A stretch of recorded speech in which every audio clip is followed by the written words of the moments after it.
E aí, meu povo, boa noite, boa noite. Se aproxeguem aí, que hoje também temos muita, mas muita conversa mesmo. Vamos estar falando sobre o conflito da Ucrânia e da Rússia. Iremos entender todas as raízes desse conflito, os antecedentes, a história compartilhada entre Rússia e Ucrânia. Bora simbora que a gente vai receber o grande professor de história, Tiago Beltrão, um cara que eu tenho um carinho enorme, sabe muito de história. Deixa eu chamar ele aqui já para nossa live. E é o tempo aí que a galera tá chegando, boa noite. Deixa eu adicionar Tiagão.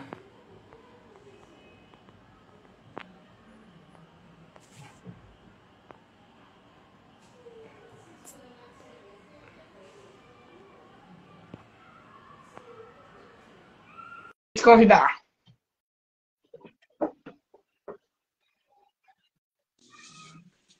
E aí, Eita, Rafa? que bonito! E aí, Tiagão? Tranquilidade, tranquilidade. Tudo certo? E aí, Tudo o áudio tá certo. bom, meu querido? Tudo Tá certo? massa, tá massa. Tô escutando e lhe ouvindo aqui perfeitamente. Pronto, coisa boa.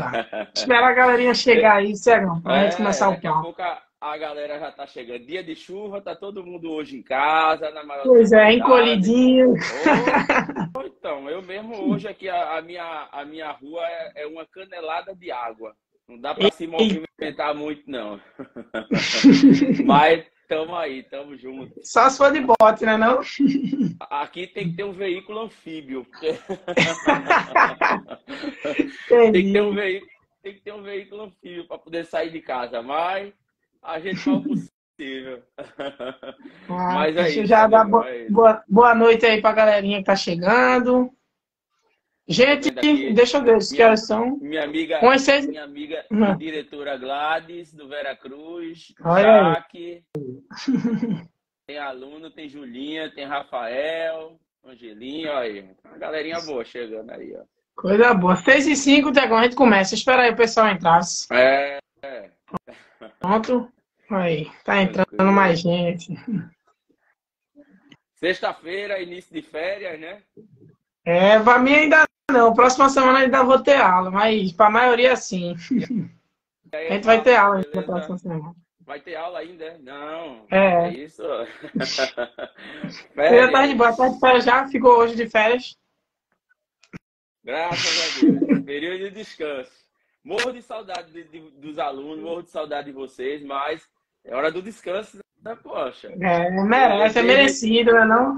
desde fevereiro na labuta. Mas é Isso isso aí. aí. E aí, quantas boas aí? Deixa eu, deixa eu ver, tô sem boas. Boas é a gente conversar hoje aí. Tem muita Sobre, coisa pra conversar. Crise sobre do grupo Ucrânia, isso Wagner aí aí. é uma dissidência ali. É, Agora, quase no desenrolar de quase um ano e meio de guerra. E pois isso é, é um importante conflito que o ser pessoal achava que não ia ser nada demais, né? isso. E aí, Ricardinho, beleza? Esse aí, ó, Rafa, é bom de história também, viu? E é coisa boa, rapaz. Aí, muito bom. Sabe história, gosta, entende bem. Que massa. Isso aí. Um povo que entende da sua história não está fadado a repetir os mesmos erros, né? Olha aí, exatamente, rapaz. É importante, é Linda importante. frase. É isso. Bora ver. Vou logo fazer as apresentações aqui. Gente, eu e Tiagão aí, nós escolhemos esse tema bastante atual sobre o conflito que está rolando lá na Ucrânia, entre a Rússia e a Ucrânia. Hoje nós iremos fazer um panorama histórico e analisar tudo direitinho se existe um lado certo nessa história. Iremos entender o ponto de vista de um, o ponto de vista de outro. Além disso, vamos entender também o contexto, os antecedentes dessa guerra, o que é que levou esse conflito a acontecer, os motivos, se foi imediato ou já foi algo que já vinha sendo realizado ao longo do tempo. Também iremos entender, iremos ter uma visão da ética e da moral. Iremos discutir sobre crimes de guerra, entende? Quem é que sofre com tudo isso, na verdade, é a população. E tudo isso a gente vai debater nessa live de hoje. Tiagão, fazendo aqui já uma introdução sobre a Ucrânia. A Ucrânia, para quem não sabe, ela é localizada na Europa, inclusive é o maior país europeu. É um fato que pouca gente conhece. País aí que tem fronteira com a Ásia, com a Rússia, tem fronteira com a Rússia e também com grande parte da Europa, o leste europeu. E sobre essa é a sua localização geográfica. E a Ucrânia, falando um pouquinho da economia dela, é um país que é ricamente no manganês, no elemento químico manganês, e também responsável por aí indústrias siderúrgicas e tudo. Tiagão, vamos aí começar o seguinte. Como é que a Ucrânia teve aí seus laços afirmados com a Rússia? Fala um pouquinho daí da história dessas duas nações. Rafa, para dizer a verdade, a própria Rússia ela tem seu nascimento dentro do território ucraniano. Né? Numa live anterior que a gente fez, eu tive a oportunidade já de te falar. São povos primos, né? Como os ibéricos, Portugal, Espanha. Então, são povos eslavos, não só os russos, mas os bielorrussos. Várias tribos eslavas habitavam aquela região hoje que é pertencente à Ucrânia. Né? Na realidade, antigamente, em torno de 1300, 1400, se falava até no termo a Rússia de Kiev, que é de onde realmente a Rússia ela se inicia e se expande rumo à Ásia. Né? A Ásia, por exemplo, a Rússia é um país que está em 2 continentes, a Eurásia, né? parte da Europa, a parte europeia e a parte asiática. No entanto, a parte europeia é a parte onde os eslavos estão concentrados. A parte asiática, a gente tem diversas outras etnias. É tanto que a União Soviética, né, que vai ser formada depois da Revolução Russa, é a União das Repúblicas Socialistas Soviéticas, porque ela abrangia todo um sistema de república para dar essa ênfase étnica aos povos que habitavam regiões mais longínquas, mais distantes. Porque o território eslavo realmente é o território mais próximo da Europa, a Rússia europeia. E a Ucrânia não foge a isso. Né? São povos irmãos, povos que sempre tiveram laços muito fortes.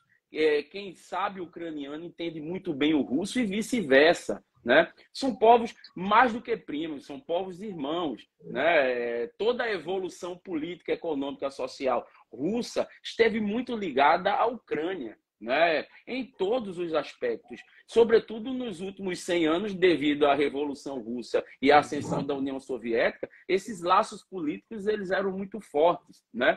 E vale ressaltar, como você mesmo já cravou esse termo em outra oportunidade, é uma região de extensa demanda estratégica, geopolítica, porque está ali na Europa Oriental, está ali muito próxima do Oriente Médio, está ali próxima de Israel, está ali próxima do Irã, faz fronteira com a Turquia pelo mar ali. Então é uma região de grande riqueza, petróleo, gás, produtos químicos que são utilizados sobretudo para fertilização, para agricultura, demanda alimentícia do mundo. E o Brasil tem sofrido com isso, né? Porque a gente tem uma dependência enorme dos fertilizantes que são produzidos na Bielorrússia e na Ucrânia, que isso vem desde que eram duas ex-repúblicas soviéticas. Então é um território geopolítico muito, muito cobiçado. Né? O que causa muita estranheza na atual circunstância é o interesse dos Estados Unidos em ampliar ainda mais a OTAN para leste do território, onde não existe mais uma suposta ameaça comunista. Né? O Pacto de Varsóvia foi quebrado, mas a OTAN ela continua a se expandir. Né? Geopoliticamente, você disse uma coisa que é muito certa, que na realidade a vítima nesse processo é o povo, é sempre a população. Né? Sempre, não existe, com certeza. Sempre para a população. Né? Eu digo aos meus alunos, eu não tenho raiva de americano, a gente tem críticas pontuais ao governo americano, a gente não tem raiva do povo venezuelano, a gente tem críticas pontuais à ditadura venezuelana, né? E tantas outras. Na Coreia do Norte, ninguém tem raiva de norte-coreano, é a mesma coisa, russos e ucranianos não se odeiam. Agora, seus respectivos governos brigam em função de questões políticas, econômicas, ideológicas, né? E a gente precisa entender essa briga, né? Que, na minha opinião, né? Devido às diversas leituras, não é posicionamento político e ideológico, eu não tenho nenhum com relação àqueles dois países, né? Eu quero que eles estejam em paz para que as suas populações possam gozar de maior liberdade, de ascensão social, de paz, né? De tranquilidade, de amor. Mas eu acho que nessa briga aí de cavalo doido rolando, eu acho que a Rússia ela é a grande vítima geopolítica do processo. Porque existem, sim, protagonistas nessa guerra e pessoas que estão provocando, atores que estão provocando e querem que ela perdure. Tem ano eleitoral americano ano que vem. É um troféu à cabeça do Putin. E não que o Putin São seja essas legal, coisinhas, não. né, que a gente vai juntando e dá uma Isso. posição. Não é que o Putin seja nenhum herói, não estou fazendo uma defesa dele, daquele sádico, não. Mas é maravilhoso entregar a cabeça ou enfraquecer em plena eleição americana do ano que vem, né? Então são essas questões pontuais que nós, né, enquanto leitores, enquanto professores, alunos, cidadão de um mundo livre e crítico, a gente deve pontuar antes de fazer um julgamento ou estabelecer qualquer crítica, né? Eu penso que a Ucrânia é um povo que é bastante ordeiro, gentil. Os russos também viviam em uma relativa paz, né? Desde o fim da União Soviética existe uma tentativa de aproximação da Europa para com a Ucrânia, e quando a formulação da União Europeia aconteceu, sobretudo, essa relação ela vai tentar ser intensificada. E essa intensificação vai rolar crises entre Moscou e Kiev, né? Mas, respondendo a sua pergunta aí, já, completando, né? Na realidade, os laços são muito grandes, são muito fortes, são maiores do que a gente pode imaginar. Como eu lhe disse, a Rússia ela é uma cria de Kiev, ela nasce ali. Se existe uma Disneylândia para os eslavos, essa Disneylândia é a Ucrânia. É de lá que os eslavos eles vão se expandir, chegando aos Balcãs, chegando à Bielorrússia, chegando ao território que hoje a Rússia europeia tem, né? Então a relação ela é muito forte, ela é dantesca, né? Muito, muito forte. Entendi. Você apontou bem o seguinte, da questão da União Soviética, né? Ali no final da Segunda Guerra Mundial, teremos Joseph Stalin, ele vai tomar a parte leste da Ucrânia, da Polônia, e vai anexar a Ucrânia, correto?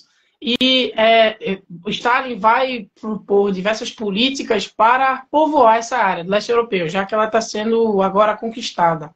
E aí iremos ter diversos episódios e tudo, inclusive o famoso Holodomor, né? O Holocausto Ucraniano. Né? Isso, o Holocausto Ucraniano. Sim. A grande fome, né? Que dizimou. Clarice Lispector escreve muito a respeito disso, né? Teceu alguns comentários a respeito disso. Ela é ucraniana também, sim. Ela é ucraniana, veio para cá, morou inclusive no Recife, e escreveu muito, embora ela nunca se diga ucraniana, se dizia extremamente brasileira, né? Tomada já por esse espírito. Aquelas terras ali foi onde eu nasci, eu era brasileira. Ela dizia isso, né? A história ucraniana tem também uma passagem muito forte com judeus, né? Era uma população bem relevante judaica na região. Desde a diáspora, né? Desde a diáspora, a gente tem um espalhar étnico judaico na região muito forte, né? E aí, desde o período das cruzadas que a gente vai ter, a gente tem a etnia eslava, quanto também a etnia judaica sendo massacrada, né, por franceses, ingleses e outros povos de origem cristã durante o período das cruzadas. Mas esse não é o assunto. Se deixar o historiador, ele foge do assunto. Não, é porque a história é assim mesmo, é uma coisa relacionada à outra, pô. Então, história é tudo prolixo. Uma terra puxando outra, quando vê a gente está falando. Mas é isso, você acabou de citar. A Polônia também foi uma região que foi massacrada durante muito tempo, só vai ter a sua soberania realmente reconhecida após a Segunda Guerra Mundial.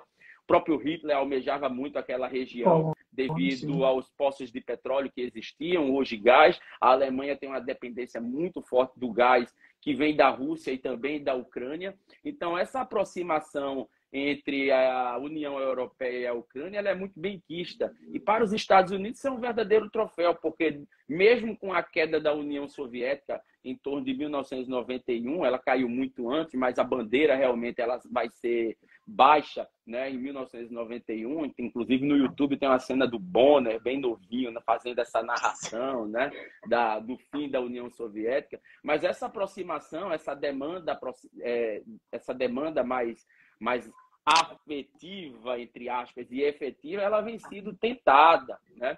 No entanto, nunca conseguida, porque Moscou não permite, né? Aquela é uma área de influência de Moscou. Você tem uma ideia? Eu lhe faço essa pergunta, você que vai ser historiador, né? Você que vai ser historiador, logo está na nossa roda aqui, conversando. Já conversa, né? Já faz história sem precisar ser historiador. Mas veja, se você tem o México, a gente vai pegar como exemplo o México. O México ele é um país que faz fronteira com os Estados Unidos. Imagina se a Rússia instalasse bases militares na fronteira entre o México e os Estados Unidos. Será que os americanos iriam gostar? Não. Porque o México Não, porque o México e a América Latina é uma zona de influência americana consagrada há muitos anos. É o que acontece no leste europeu, é uma área de influência. Você é meu, né? Sai daqui, ele agarra, segura, ninguém toca. Consagrada, né? Consagrada. São povos que já se entendem há muito tempo, então é uma área muito consagrada, onde as relações já estavam muito bem alicerçadas, só que a União Europeia quer, os Estados Unidos também querem, né? Sobretudo num período que a gente está numa bipolarização. Bipolarização é aqui, e sempre vai existir. Ela não pode ser odiosa. Mas no mundo multipolarizado, né, o termo é esse hoje, com a ascensão econômica da China, né, países asiáticos ali crescendo e também querendo o seu pedaço na fatia do bolo, os Estados Unidos querem mostrar, né, esse serviço desgastando a Rússia.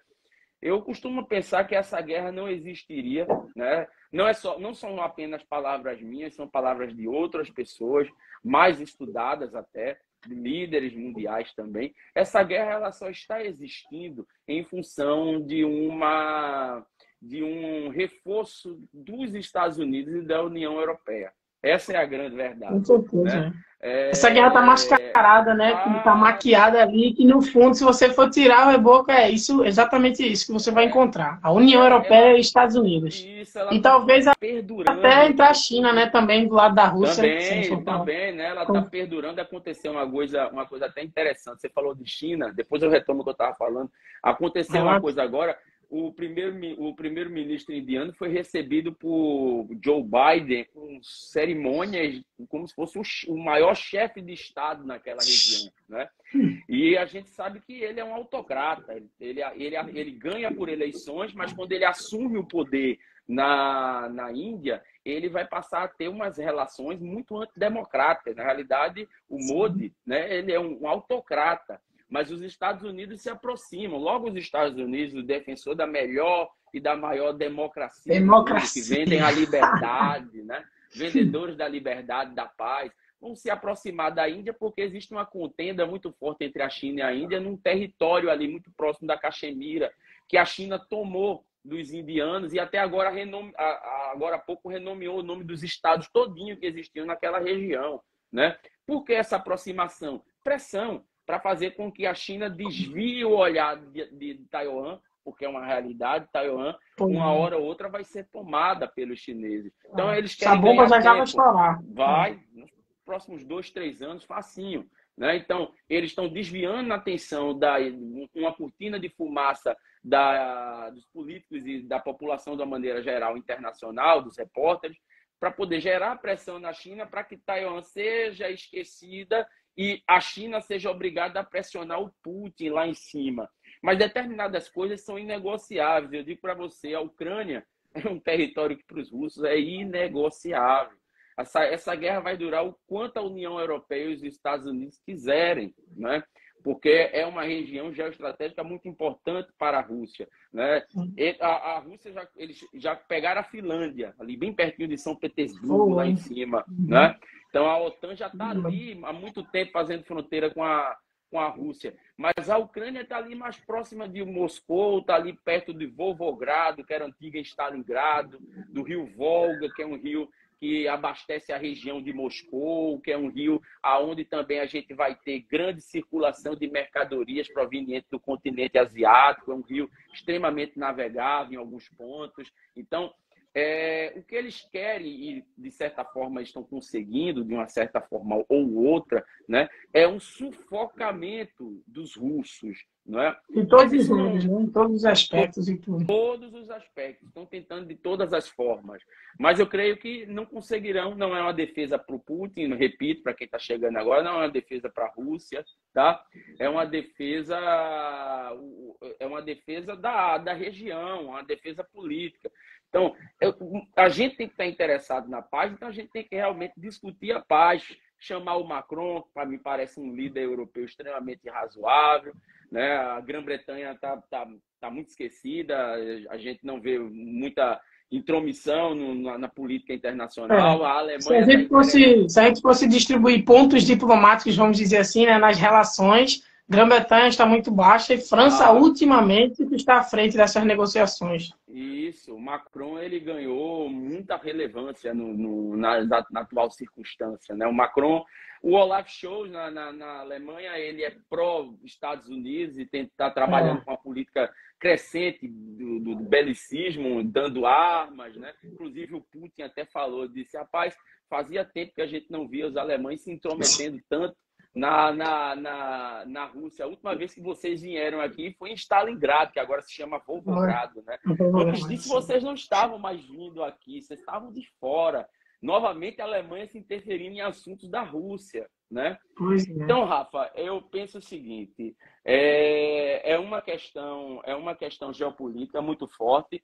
Eu entendo os dois lados, eu comungo da sua opinião, né? Você abriu a live falando que quem sofre é o povo, isso é uma grande verdade. Quem sofre é a população com esses problemas, esses dilemas, não é? Muito jovem tem morrido, pessoas que tinham uma vida normal, cursavam a universidade, estavam na escola, a fome aumentou. Com relação a isso, a gente não tem o que discutir. A invasão ela tem sido bastante não humanitária, a questão ela é séria, ela é urgente, pessoas estão morrendo, vida é uma só, né? Eu, por exemplo, eu sou nacionalista do ponto de vista cultural, eu defendo o povo, eu defendo a cultura, mas essa coisa do militarismo, eu tô fora, né? Porque se tem uma coisa que nós seres humanos desenvolvemos foi a questão da vocalização, da verbalização, da comunicação, da comunicação. Então a gente não precisa estar pegando em arma em guerra para estar apontando para ninguém. Por minha paz já tinha sido estabelecida. Mas a minha opinião, e eu também não abro mão dela, respeito quem pensa completamente diferente, mas eu acho que essa é uma guerra pré-fabricada, certo? Sim, com certeza. Interesse norte-americano muito forte na região. Muito claro também. Muito claro, em desmantelar as relações políticas e sociais da Rússia, tá?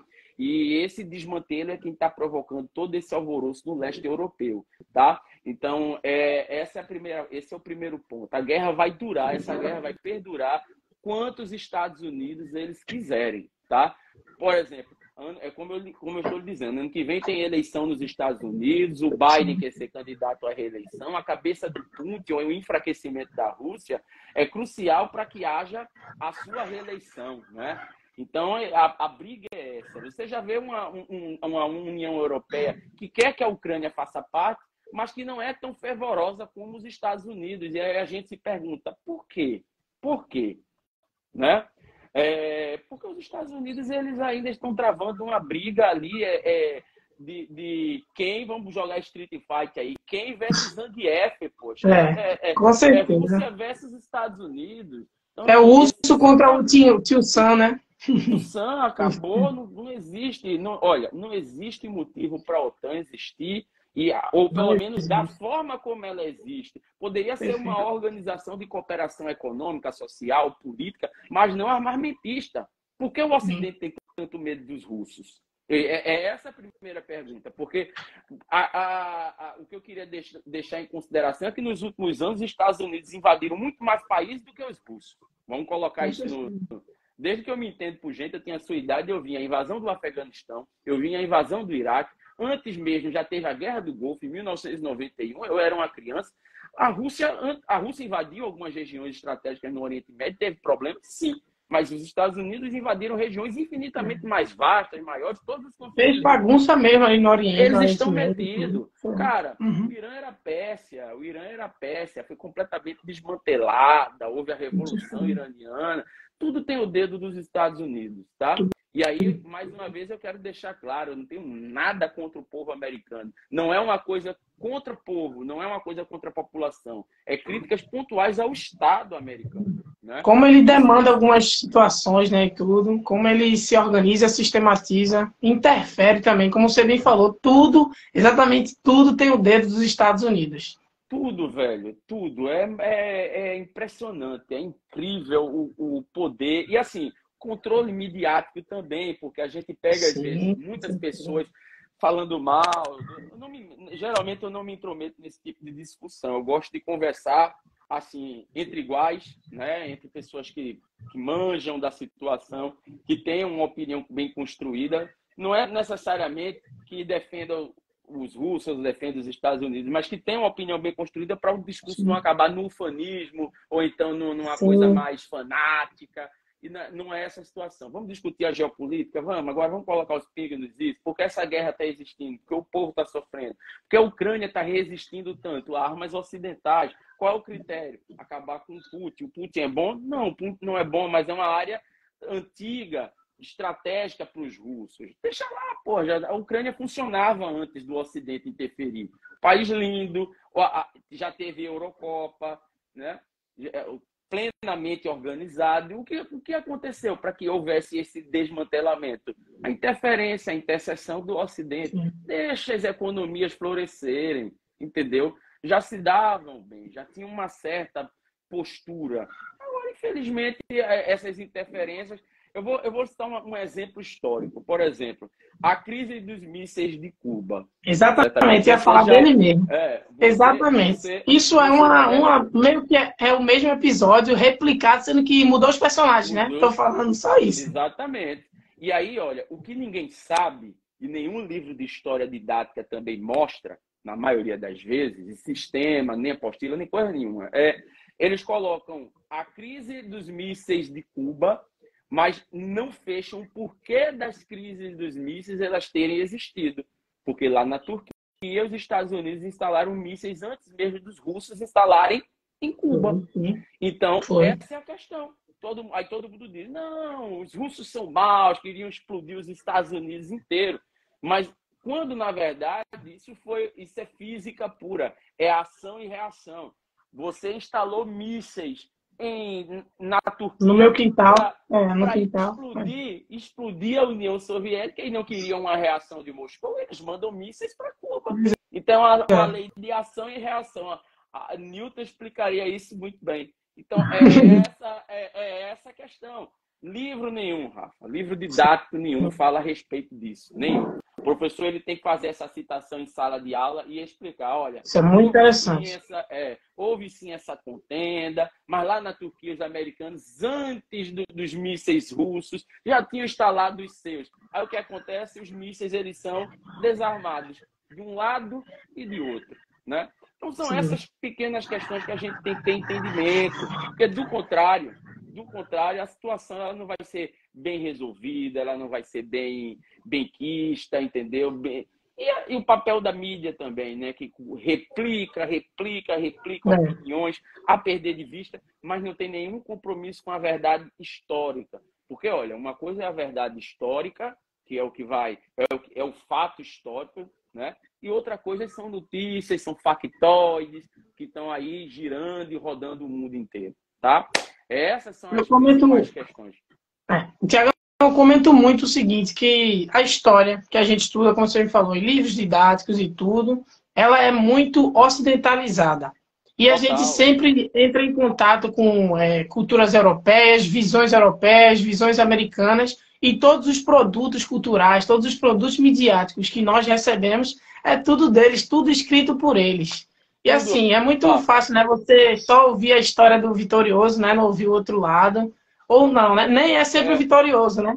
Olha, Mas eu vou lhe enfim. contar uma coisa, não faz muitos anos, que eu sou jovem ainda, estou na maturidade da minha jovialidade.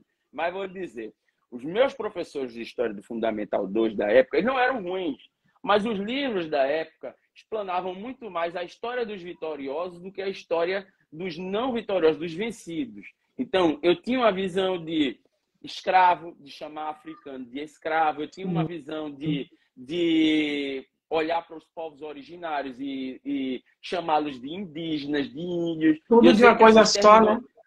toda essa generalização é terrível porque essa terminologia acaba banalizando as identidades. Então, hoje a gente já Perfeito. tem uma consciência maior e diz, olha, são povos originários. Se você não conhece a tribo e a nação a qual ele pertence, chame eles apenas de povos originários.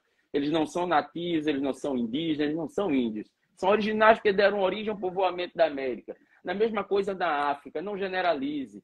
Ninguém nasce escravo, ninguém é escravo. Você está na condição de escravo. Embora muitos nunca tenham nem sequer experimentado a liberdade de vida, mas é uma condição. Nenhum ser humano é escravo, ele está na condição de escravo. A mesma coisa se vale para o leste europeu.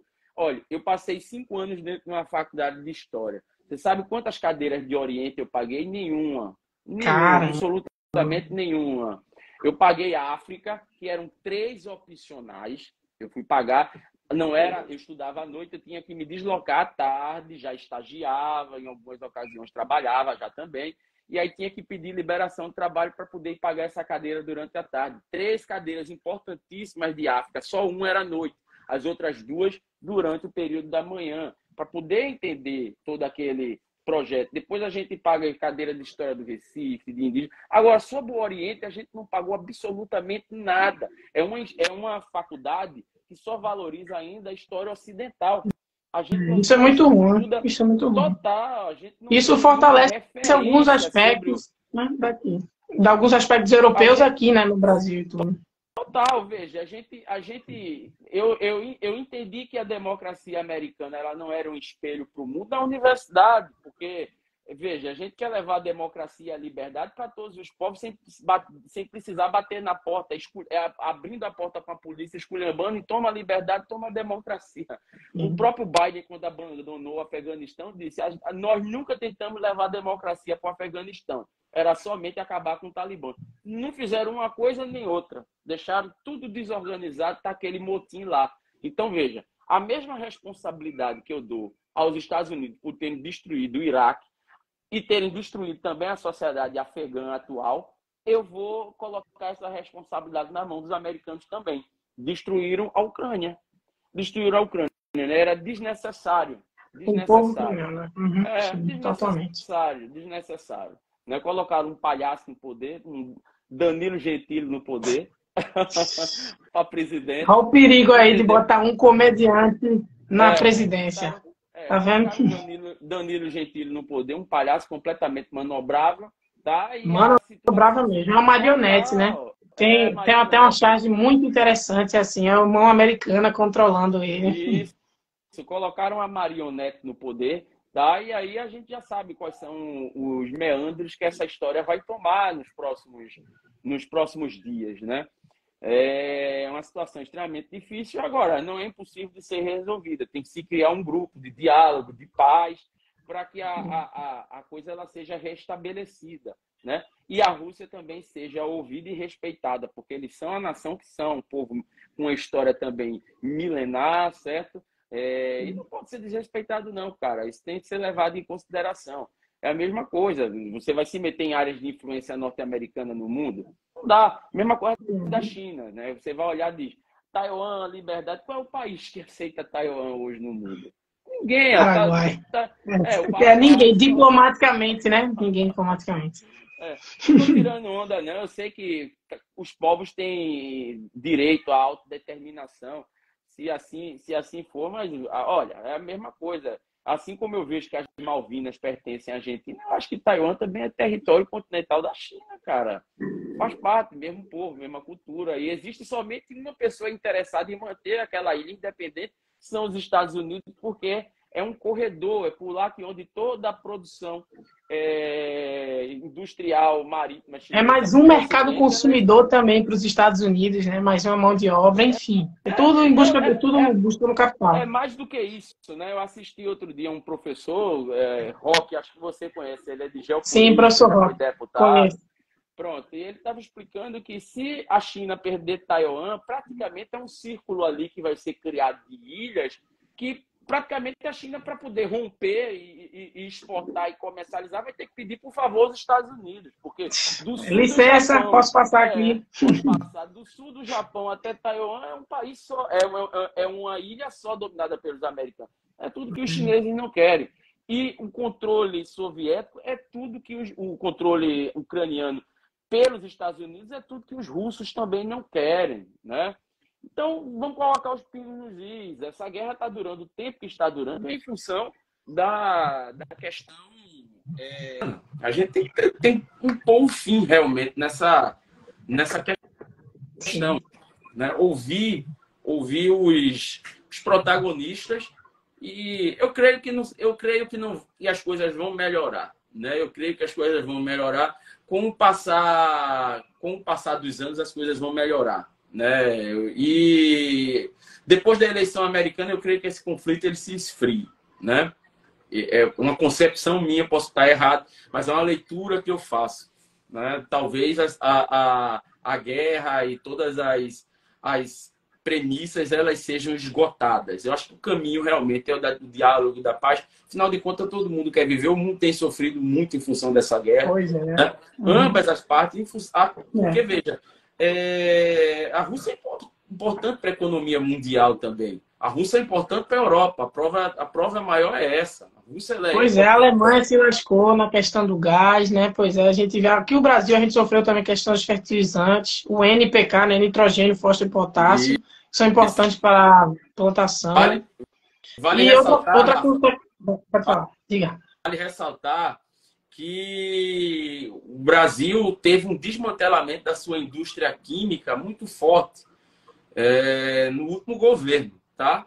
E aí, em função disso, a nossa dependência ela aumentou. A gente tem condições, know-how, gente inteligente, capacitada para poder fazer esses fertilizantes. E eu escutei o Alckmin outro dia falar a respeito disso. A gente não pode depender. Se somos um país do agronegócio muito dependente disso para ter superávit, pelo amor de Deus, a gente não precisa, né, de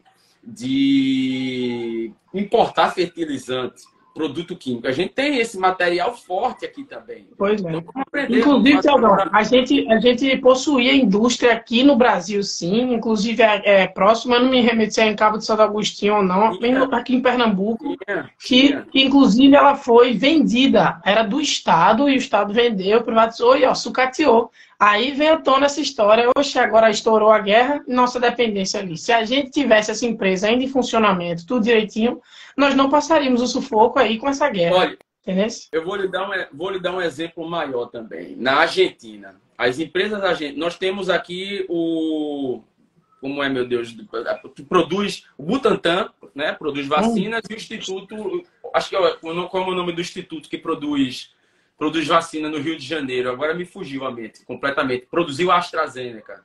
Esqueci. Oswaldo Cruz, eu não sei não. Qual é, não? Acho que é esse. Acho que é Oswaldo Cruz. Pronto.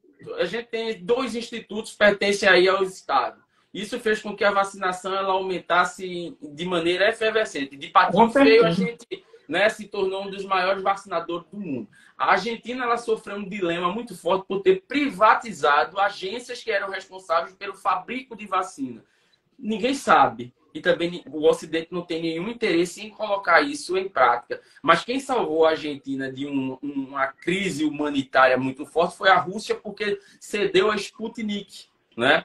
Vacina essa que foi proibida. Foi na Oswaldo Cruz, não, é Fiocruz. Renata me acudiu aqui agora. Valeu. Minha amiga Renata me acudiu. Manda um beijo para Ítalo, Renata. Então, a gente teve a Argentina que foi salva pelos russos. a Sputnik, né? Vários e vários argentinos foram vacinados com a Sputnik. Então a gente vê aí que o Estado ele é importante, a gente não pode sair privatizando tudo e a todos, né? O Estado ele se faz, o Estado ele nem deve ser grande, o Estado nem deve ser pequeno, ele deve ter o tamanho adequado para, olha, abraçar toda a população. O Estado de acordo com a demanda, né, da população. O Estado ele existe para cuidar da população. Para você ter só uma ideia, meu amigo, até os grandes capitalistas, quando quebram, eles recorrem ao Estado. Em 2008, na bolha imobiliária, quem acudiu a GM, a Ford, foi o Obama, a maior economia liberal do planeta. Então, veja, a gente tem que começar a reconhecer essas questões. Intervenção estatal, né? Esse é um sonho meu, né? É que as massas deixem de ser massa, porque o termo massa vem de massa de modelar, de manipular cérebros. Eu quero que as massas pensem mais, eu quero que tenham acesso à informação de qualidade, criticidade, sejam cidadãos emancipados e sejam capazes de fazer a sua própria construção verbal e as suas vocalizações, não é? Porque esse é o maior dilema. Esse é o maior dilema da população nos dias de hoje. É crucificar, é satanizar, endemonizar a Rússia quando ela não é mal por um todo. Entendeu? Eu repito, o maior... Grande Renatinho. Rafa, o maior culpado por esse conflito, eu vou lhe dizer quem são. Não é o povo, mas é o Estado americano. Desmantelou o Iraque, desmantelou o Oriente Médio inteiro, a sociedade afegã, o Talibã está em alta, vão estudar o Oriente Médio. E, mais uma vez, a Ucrânia, que era um país de paz, extremamente organizado, sediou a Eurocopa, tinha uma vida efervescente, tem problemas pontuais como qualquer outra nação, mas não viviam o contexto da guerra desde o final da União Soviética. E isso só veio acontecer devido à interferência do Ocidente. Né? O Ocidente foi lá, interferiu, e a Rússia ela reagiu porque é uma área de influência dela. É a mesma coisa. Se o Brasil um dia, ou qualquer país da América Latina, se revoltasse contra os Estados Unidos e aqui colocasse mísseis para poder bater em Washington, eles não iriam gostar. É o que está acontecendo lá. E eu repito, a OTAN ela perdeu o seu sentido, a sua existência. Ela deveria ser uma organização de tratado de cooperação econômico e social para a Europa, mas não armamentista mais. Não armamentista mais, entendeu? O perigo comunista, ele não existe, não se faz sentido. Daqui a pouco, Rafa, eu vou lhe dizer, a OTAN vai estar fazendo fronteira com a China. Pegar os países asiáticos ali e dizer, querem fazer parte da OTAN? Bora, vem, para fazer fronteira com a China. É isso que eles vão fazer, porque invadir um território da OTAN invade todo de uma vez, né? O sentido é esse. E aí você tem medo e você não invade. Não duvido nada que daqui uns dias eles coloquem Índia, façam parte da OTAN, porque se a China invadir, a gente entra. Pô, não dá, velho. Perdeu sentido. Perdeu sentido. Perdeu muito sentido. Inclusive, eu vou até puxar um gancho, que a gente ia até conversar, sobre a OTAN. Em que contexto ali a OTAN foi criada? A OTAN foi criada após a Segunda Guerra Mundial, né? A gente já estava aí na Guerra Fria, naquela ideologia do cordão sanitário. E, Tiagão, eu acho que eu já sei a resposta pelas suas falas, mas vou aqui para você reafirmar. Você ainda acha que a existência da OTAN ela é necessária? Comenta aí um pouquinho sobre isso. Enquanto organização militar, não. Não. Eu acho que a União Europeia ela já tem força o suficiente para gerir a sua demanda militar. Cada país ali deveria se organizar. Inclusive, existe um jato muito poderoso que é criado. As asas são fabricadas num país, um motor no outro. Então, ele já tem essa logística, já tem essa demanda. A Segunda Guerra e a Guerra Fria acabaram. Então, contexto militar, guerra na Europa, eles já podem voltar a segurar tranquilamente. A OTAN ela existe como um aparato ideológico, político e militar dos Estados Unidos, que ainda insistem em ser a polícia do planeta. Se estoura um conflito no mundo, quem está presente? Os Estados Unidos. Eles querem ser a polícia do planeta. Essa é a grande questão, né? Enquanto os Estados Unidos segurarem como a polícia do planeta, o manda-chuva, a gente não vai enxergar os fins do conflito no mundo. Por exemplo, eu vou lhe citar um exemplo máximo disso aí. Quando as duas Coreias resolveram conversar, funcionou. Um presidente viajou um ao país do outro e a coisa estava andando. Os Estados Unidos se meteram, azedou de novo a relação. O Trump visitou, né? Fez aquela coisa emblemática, também eleitoreira, porque no outro ano era eleição. Então, são essas as questões. Então, para dizer a verdade, eu não vejo mais legitimação militar para a OTAN existir. Ela só existe para poder reforçar todo o aparato ideológico, político, militar, econômico dos Estados Unidos. Eu acho que a União Europeia, tão forte econômica e culturalmente do jeito que é, já poderia dar conta do processo militar tranquilamente, sem maiores problemas. Tá? Então, para mim, eu creio que a OTAN poderia virar uma agência de cooperação social, econômica, mas não militar. Não militar. Essa é uma questão. Para quem ainda não sabe o que é essa OTAN, é o Tratado do Atlântico Norte, né, em que países eles fazem um pacto de, por exemplo, se no caso da Ucrânia, na Ucrânia não participa da OTAN, mas era um dos desejos do Zelensky, do atual presidente da Ucrânia, do comediante aí. Era um dos desejos dele. E é o seguinte, o porquê a Rússia não gostou muito disso. A OTAN, ela em sua política, ela afirma que qualquer país membro do tratado, quando é invadido, todos os outros têm o direito também de invadir. Aí imagina só, a Ucrânia participando da OTAN, já no quintal da Rússia, uma pressão danada, já tendo ali Lituânia e Estônia, agora entrando a Finlândia, né? Só faltando aí a Suécia, mas por outras questões aí com a Turquia, né? Que precisa do voto, ainda não vai rolar. Grupos curdos ali, né, que ela acolhe, dissidentes, né? Eu creio que nem tão cedo entre, não. Mas eles já conseguiram, a Finlândia já é um passo... Pois é, já foi um passo que até me assustei quando eu vi. Né? Muito, já me assustei. E já tem aí esse cordão todo. E é interessante a gente analisar esse conflito, como o Thiago também já falou, não é demonizando a Rússia de forma alguma. A gente tem que analisar o mundo em que nós estamos como uma balança. Temos aí, é necessário que ela fique em equilíbrio. Não adianta não ter... Isso é ruim para a gente, para nós como povo, e politicamente também, ideologicamente, ter um país só como os Estados Unidos, como a Europa, um lado só, em cima o tempo todo. Nós precisamos ter um equilíbrio. E desse jeito, no caminho, do jeito que a banda estava tocando, é muito perigoso isso para o mundo. Imagine só a Ucrânia, todos aqueles países cercando a Rússia, e aí ela ia pintar e bordar diplomaticamente, geopoliticamente, enfim. Isso me causa somente um temor. Eu não sou nenhum fatalista, né? Eu não creio em conflitos armados, bomba nuclear explodindo, não, nada disso. Mas veja, o que me atordoou é o seguinte: imagina uma piscina gigantesca, tu não sabe nadar, tu tá no raso, mas de repente tu vai para o fundo por N fatores. Ao chegar no fundo, tu não sabe nadar. Uma pessoa, quando ela não sabe nadar, ela começa a espernear, ela se agita, ela fica nervosa. Então, se agarrar alguma coisa. Ela vai tentar sobreviver de alguma maneira. Essa é a questão do Putin. Ele está se vendo cercado por uma gama de países, né, do Ocidente. Já cortaram o viés econômico, sistema SWIFT, né, que é o sistema financeiro. Então, ele está começando a ficar um tanto quanto nervoso. Não é desgastado, não. Um homem que tem 15 mil ogivas nucleares, ele não está nem um pouco desgastado, não. Tenha cuidado com esse homem. Então não sufoque ele demais, não, porque ele pode sim soltar uma danada de uma bomba dessa. Essa é uma alusão que eu estou fazendo, é uma comparação um tanto quanto grosseira.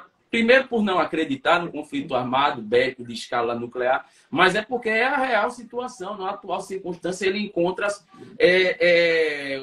sufocado. E uma pessoa em processo de sufocamento, ela está nervosa, entendeu? Então, alguns deslizes podem acontecer. Um deles você levantou muito bem aí, que foi a questão do grupo Wagner, né? O grupo Wagner é um grupo de mercenários que existe na Rússia, né? E tem origens lá na União Soviética, principalmente com seu líder, né? Várias pessoas. O Putin é uma cria da União Soviética, né? Só para você ter uma ideia. Ele era um espião da KGB, que é a mesma coisa que a CIA, né? Uma polícia secreta da União Soviética. Então, é muito comum naqueles países existirem grupos paramilitares. Inclusive, na Ucrânia, eu não sei se muitas pessoas sabem, mas na Ucrânia existe ali um contingente nazista muito forte. Eu vou explicar agora o porquê. Que é pouco falado também pela mídia. Suásticas, o exército na o Ocidente não fala absolutamente nada a respeito disso, mas os próprios Estados Unidos deram armas a eles atualmente. Com certeza. Deram armas a ele atualmente. Esse grupo é um grupo remanescente ainda da Segunda Guerra Mundial, onde pais, avós passaram para os filhos passaram para os seus filhos, e assim sucessivamente. A Ucrânia ela foi invadida depois do trato de não agressão entre russos e nazistas durante a Segunda Guerra Mundial, e aí dividiram a Polônia no meio, isso você sabe até como vestibulando, né? Então dividiram elas no meio. E quando a Operação Barbarossa, que é a Operação Barba Ruiva, em alusão ao rei alemão, né, Frederico Barba Ruiva, que também foi um cruzado, morreu afogado no Danúbio, mas essa é outra questão. Ele, extremamente estrategista, militar, ele morre, mas o Hitler o homenageia junto com seus generais e cria a Operação Barba Ruiva, né? Frederico Barba Ruiva. E aí a Ucrânia sauda vai saudar os nazistas como libertadores, né? Porque era o fim da opressão stalinista, né? O fim da opressão soviética. E eles pensavam que os nazistas iriam libertá-los daquela pressão comunista e ia restabelecer a paz, né? Ia restabelecer a paz, ia restabelecer o sistema político, econômico e social, e não foi nada disso que aconteceu, né? O que aconteceu foi que o Hitler vai matar mais gente na Ucrânia, sobretudo judeus, do que a gente vai perder de vista. Inclusive, muita gente vai ser transportada para os campos de extermínio na Polônia, devido à sua proximidade, tá? Então, esses grupos nazistas, eles são remanescentes. Isso, o Vinícius colocou aí, a Sarah Winter esteve na Ucrânia, sim, né? Que é famosa bolsonarista, né? Então, sim, veja, esses grupos remanescentes, eles vão continuar existindo, sobretudo nos locais onde os nazistas eles se fixaram. Fixaram bases militares, centros de apoio logístico. Células, né? Células. Essas células elas estão presentes até os dias de hoje. E o próprio Volodymyr Zelensky apoia esses grupos radicais. Receberam armas da União Europeia, receberam armas dos Estados Unidos. Eu não estou falando isso por achismo, porque eu não falo o que eu acho, eu só falo daquilo que eu entendo. Eu tenho embasamento científico para falar, porque achismo, a gente não está falando de ciência, né? Achismo é uma coisa que deveria ser abominável. Você achar é uma coisa, mas você ter uma opinião respeitosa com embasamento científico é outra. Então, eu não estou falando isso por opinião. Está lá, pesquisaram, existem essas demandas. Eles receberam, tem fotos, né? Para que material mais forte do que esse. Então, tem fotos. Então, esse pessoal, ele recebeu bastante apoio do Ocidente. São nazistas. Como é que se apoia grupo de nazista? Entendeu?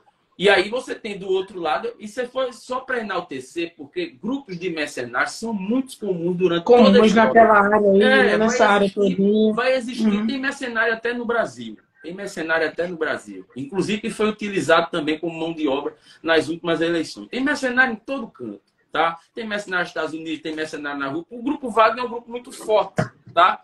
E houve, sim, esse problema agora político, essa dissidência política, mas eu creio que esse problema foi mais de comunicação, tá? E não vou botar a culpa no Ocidente, eu não tenho evidência suficiente para falar que o Ocidente... Eu tenho especulações. Talvez tenha dedos do Ocidente para desmobilizar o grupo. Dedos. Exatamente.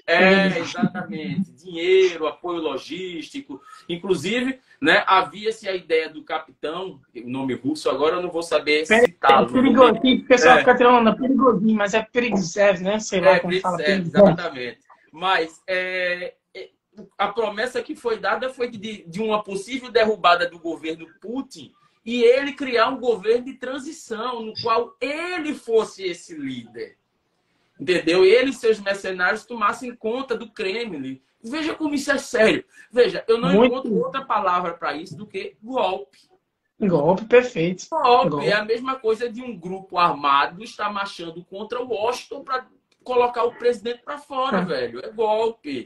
Então, o que acontece com o Grupo Wagner, ele até tá exilado na Bielorrússia, né? O presidente da Bielorrússia, esqueci agora também o nome, são uns nomezinhos tão complicados. Mas Bigodinho, mas eu esqueci. Começa com J. Não sei não. Eu esqueci o nome dele agora. Mas o presidente da Bielorrússia o levou para lá, ele não está nem na condição de frente do grupo agora, né? Porque pelas entrelinhas, o que eu entendi era a possibilidade do grupo Wagner tomar o poder na Rússia, tirar o Putin do Kremlin e restabelecer um governo pró-Ocidente, não sei, talvez, mas algo que fosse uma transição, né, do governo Putin para algo que arrefecesse a situação. Felizmente, ou infelizmente, eu não sei, não cabe a mim julgar a história, eu só aponto os fatos, né? Mas a questão foi restabelecida, né? Porque o banho de sangue, eu sempre penso no povo nessas horas, o banho de sangue ia ser muito grande, né? Com certeza. Ele até mencionou, né? O perigosinho, como se fosse um bonzinho, ele falou, não fui à frente porque evitei derramamento de sangue dos russos. Não, ele não foi à frente porque ele não podia ir à frente, a coisa ia feder mais ainda, mas era isso que exatamente iria acontecer, né? Mais russos morrendo, pessoas inocentes, civis, a coisa, né? Mas eu não duvido não, Rafa, aí é opinião, mas eu não duvido que tenha um pouquinho de mão do Ocidente nessa empreitada. Nessa questão, né? Não deu certo, né? Não deu certo, mas pelas entrelinhas eu acredito que era o que eles queriam estabelecer. O fim do governo Putin, Lukashenko, Vitor aí. Vitor botou, é da Bielorrússia. Isso, Lukashenko, exatamente. Eu creio que há sim uma mão ocidental com relação a isso, e a tratativa seria uma possível transição de governo aí, um possível fim da era Putin. Mas não seria possível, né? Mesmo que ele não goste de apoio popular, mas não seria possível. Ficou-se até se falando que Putin, depois dessa, saiu fragilizado, sei lá. Eu vi com outra ótica. Imagine assim, Putin, na questão dos russos também, né? De Putin, ele conseguiu abafar um golpe de Estado, isso talvez tenha levado ali seu ego, né? Enfim, a moral dele. Para você ver, Rafa, como as questões são, né? Para o Ocidente, né, a mídia ela faz uma leitura. A leitura é completamente parcial. Você vai fazendo de acordo com as suas conveniências. Então, não existe texto imparcial, de forma alguma. Não jamais. Nós não somos imparciais. Nós não somos imparciais. Nós até tentamos chegar aos limites, mas nós não somos parciais. Nós temos lado, né? Nós temos bandeiras. Agora, a gente se policia, né? E a gente procura entender as questões para que não haja nenhum comprometimento maior, mas não existem seres parciais, né? A mídia, e quando se trata de mídia do Ocidente, é que ela não é parcial mesmo. Então, o que eles vão tentar fazer, o que eles fizeram, foi uma leitura de um Putin enfraquecido, e aí a mídia no Brasil é completamente parecida com a dos Estados Unidos. Exatamente. Então, verdadeiros... É tudo produto de lá, produto lá. CNN, tudo Globo News. São verdadeiros vassalos dos americanos, né? Do Estado americano. Vamos fazer essa distinção. Do Estado americano. Não dos intelectuais. Os intelectuais americanos também não querem guerra, não. Mas são vassalos, né, do Estado americano. Independente de ser republicano ou democrata, viu? Porque não tem essa também, não. Porque eu já escutei muita gente falar os democratas são melhores que os republicanos. Cara, velho, quando se trata de Estado americano, não tem bom e ruim, não. São todos americanos. Não tem dessa de democrata e republicano, não. Né? Todos querem guerra. Inclusive, os democratas são mais violentos no tratado diplomático que os republicanos. Tá? As principais guerras do mundo. Os Unidos, eles acharam uma forma de lucrar com a guerra, né? E até isso, enquanto ganha dinheiro, faz guerra até umas horas. Quem é esse aí, Arthur? Tio Tiago da aula no professor. Não entendi nada, Arthur. Mas vê, a situação é essa, entendeu? Então a guerra, você colocou, tem um lado certo do conflito da Ucrânia, o lado certo é o povo. O povo é o lado certo, né? O povo tem sofrido, merece liberdade, merece respeito, merece paz. Está sofrendo muito. Progresso social. Inclusive, naquele relatório da ONU que saiu semana retrasada, foi demonstrado o maior fluxo migratório na história, não foi, da ONU, e apontou isso. Uma das grandes causas foi essa guerra na Ucrânia. Mais de 1,5 milhão de pessoas se deslocando lá do país e tudo. Isso é um abalo muito forte, né, para a população. Infelizmente, se você que vai fazer história vai saber o que eu estou entendendo. Eu tive um professor na faculdade que ele dizia assim: se você pegar um livro de história e você pudesse espremer, ele ia cair sangue, né? Porque são poucos os episódios históricos que a gente realmente não vê sangue, massacre entre as pessoas, entre os povos.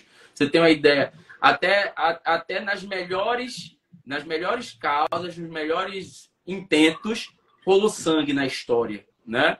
Então, a história da humanidade ela é cruel e extremamente violenta. E eu não acredito que em pleno século da razão, da tecnologia, a gente ainda esteja guerreando. Eu repito, a gente é um povo que é marcado pela verbalização, pela vocalização. E, infelizmente, a gente tem usado cada vez mais os instintos e menos a racionalidade que foi construída há mais de 10 mil anos de evolução, quando a gente fala no conceito de civilização, né? A gente está em choque civilizatório há muito tempo, né? Seja por questões mínimas, né? Questões mínimas.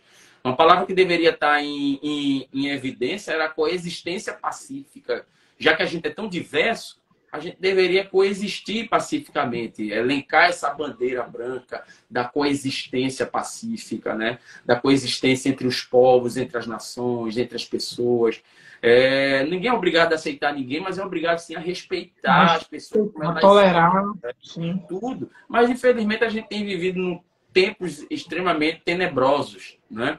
Onde as pessoas são desrespeitadas por suas opiniões, por suas vocações, por suas intenções, sejam quais forem. São tempos tenebrosos. Eu tenho um amigo professor, Roberto Falcão, gente da melhor qualidade, professor de história também, história, filosofia, sociologia, essa galera de humanidades. E ele diz o seguinte, em uma conversa com ele, com outro professor também, filósofo, mas que atualmente ensina inglês, que é Ivan. Ele diz o seguinte, a gente conversando na mesa, sala de professora maravilhosa nessas horas. A gente conversando, ele diz o seguinte, a gente tem foguete para alcançar Marte, o homem vai chegar, homens e mulheres chegaram a Marte, já faz passeio no espaço, a gente manda a sonda para o fim do sistema solar.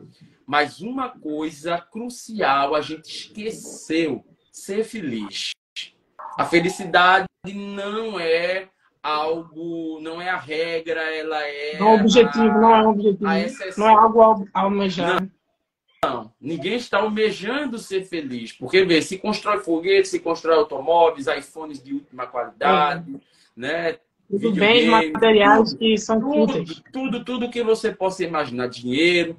Mas a gente não é feliz e a gente tem que perceber o porquê nós não somos felizes. O que nos faz não felizes? O que nos faz não felizes? Essa é a questão. Porque a gente não tem buscado. A gente tem buscado ter e não ser, né?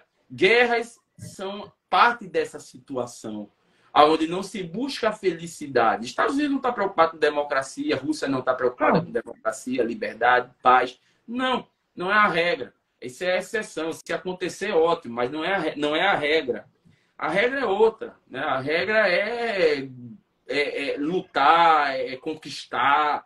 Então, é essa questão mais arraigada lá nas premissas biológicas humanas, porque nós não deixamos de ser animais, nós temos essas questões instintivas também, né? Ancestral.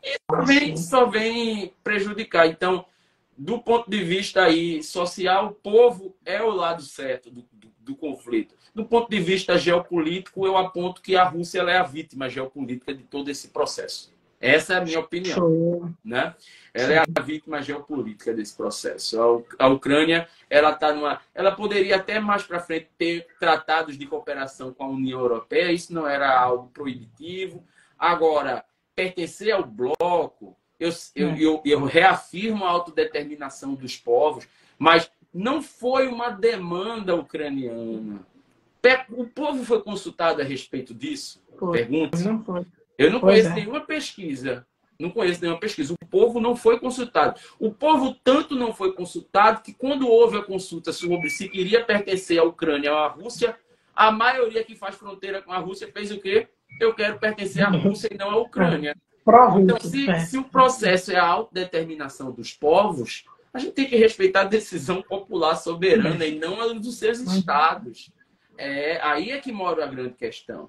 Então, o povo tem que ser consultado, não seus estados, não seus governos. Principalmente os governos que são temporários. Né? O Estado ele existe para sempre. Eu espero que exista para sempre. Né? Mas o governo é temporário. Então, quem foi consultado aí? Ninguém, velho. Ninguém foi consultado. Então, nós queremos pertencer à União Europeia. Nós quem? Consulta a população. Nós quem? Aí sim, aí depois fogem, colocam números, né? Agora, se perguntar à população se quer ou não pertencer à União Europeia, eles vão dizer queremos. A Rússia invadiu. Depois de tudo que passou, o povo sofreu, fome, morte. Até eu também diria. Agora eu também quero ir. Já invadiram, já explodiram, mataram mulheres, crianças, idosos, acabaram com o patrimônio público. Eu também quero ir embora para a União Europeia fazer mal o quê com a Rússia? Mas primeiro foi necessário uma comoção popular para poder fazer com que essa população odiasse a outra, né? É o que acontece muitas vezes. A gente eu encontro muita gente hoje ainda dizendo assim, detesto a Venezuela. Eu disse, mas até 4 anos atrás a gente era amigo dos venezuelanos. Por que você odeia agora? Porque o Estado brasileiro não é mais amigo dos venezuelanos. O venezuelano é um povo gentil, rapaz, ordeiro, está buscando a felicidade também. É isso que eu estou dizendo. Né? O importante é buscar a felicidade acima de todos os patamares. Né? Então, geopoliticamente, deixando muito claro, eu acho que a Rússia é a vítima. Né? Talvez não é o lado certo, mas é a grande vítima geopolítica. Estão tentando porque lado certo é um termo muito forte, né, para a gente usar. Na verdade, é que a gente tem que analisar os dois pontos. E analisando, caso seja feita essa análise, é que a Rússia é a vítima. E eu concordo também com o senhor.